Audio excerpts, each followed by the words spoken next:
चिकोडी तालुक्यात गेल्या 15 दिवसांपासून सुरू असलेला मुसळधार पाऊस आणि सोसाट्याच्या वाऱ्याने मोठ्या प्रमाणात ऊस पिकाचे नुकसान झाले आहे। हजारो एकरातील ऊस अक्षरशः भुईसपाट झाला आहे। यंदा ऊसाचे पीक जोमदार आले होते, पण ऊस वाढीच्या काळातच सोसाट्याच्या वाऱ्यासह पावसाने ऊस भुईसपाट झाला आहे। त्यामुळे शेतकरी आर्थिक संकटात सापडला आहे।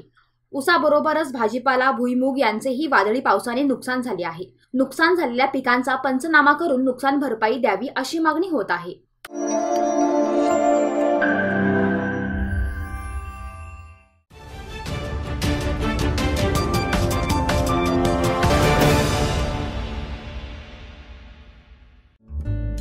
सबस्क्राइब करा तरुण भारत न्यूज चॅनलला आणि ताज्या घडामोडी सर्वात आधी जाणून घेण्यासाठी बेल आयकॉनवर क्लिक करा।